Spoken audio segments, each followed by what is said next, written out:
tu le suis? Est-ce que tu le suis parce que tu as des vêtements? Est-ce que tu le suis parce que tu as des voitures? Est-ce que tu le suis parce que tu es marié? Est-ce que tu le suis parce que tu travailles? Est-ce que tu le suis parce que tu as des enfants? Pourquoi tu suis Dieu? C'est une question où des fois, ça va blesser et ça va pousser les autres à réfléchir en avance. Pourquoi je suis Jésus-Christ? Est-ce que tu le suis par rapport à du bien matériel? Est-ce que tu le suis peut-être tu n'as rien et que tu le suis Jésus-Christ afin de te bénir, c'est ça? Est-ce que c'est ça? C'est parmi les disciples de Jésus-Christ, il y en a de ceux-là qui les suivaient. Ils pensaient gagner des fois l'argent. Il y en a de ceux-là qui ont suivi Jésus-Christ parce qu'ils voyaient à manger. Ils ont suivi Jésus-Christ. Ils commençaient à les suivre sans avoir été appelés par Dieu, par Jésus. Ils ont commencé à suivre. Mais lorsqu'il n'y avait plus la nourriture,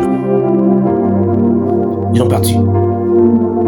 Si tu suis Jésus-Christ pour les choses périssables, pour le matériel, lorsque la misère viendra dans ta vie, lorsqu'il n'y a rien, lorsqu'il n'y aura rien dans ta vie, tu vas le fuir.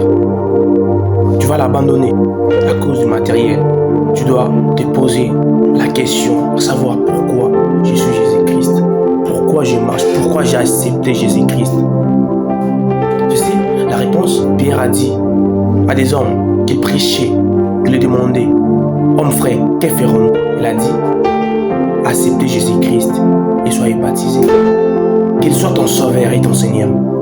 C'est pour cela, l'apôtre Paul, vous pouvez dire, j'ai appris à être content ou constant dans l'état où je me trouve. Car j'ai appris à être rassasié et à être dans la déserte. Même si je n'ai rien, j'ai appris à être constant dans l'état où je me trouve. Tu dois apprendre à être constant dans l'état où tu te retrouves. Même si tu n'as pas des enfants, loue Dieu. Même si tu n'as rien, loue Dieu. Même si on te rejette, on t'a abandonné, n'arrête jamais de prier, continue à louer Dieu. Parce qu'il est notre sauveur. Parce qu'il est ton Seigneur. Parce qu'il est ton Père. J'ai accepté Jésus-Christ parce qu'il est mon Père. Parce qu'il est mon Père. Est-ce à cause du matériel? Est-ce à cause du bien de ce monde? Il y en a des ceux-là qui arrêtent de prier parce qu'ils voient des fois rien. Ils regardent sa vie, les hommes l'insultent, les critiquent.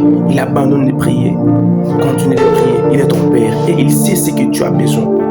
Il sait ce que tu as besoin. Il suffit d'avancer, de continuer de prier. Pourquoi tu suis Jésus-Christ? Est-ce à cause parce que les hommes t'insultent, tu n'as pas des enfants? Parce que les hommes t'insultent parce que tu n'as pas de travail? C'est pour cela. Est-ce que vraiment c'est ça? Non. Tu dois te poser, tu dois vraiment réfléchir, tu dois prendre le temps de réfléchir sur ta vie. Et regarder. Ce n'est pas pour ça. Tu sais, Jésus-Christ, il a abandonné la gloire. Il a accepté de descendre pour mourir. Pour toi et moi.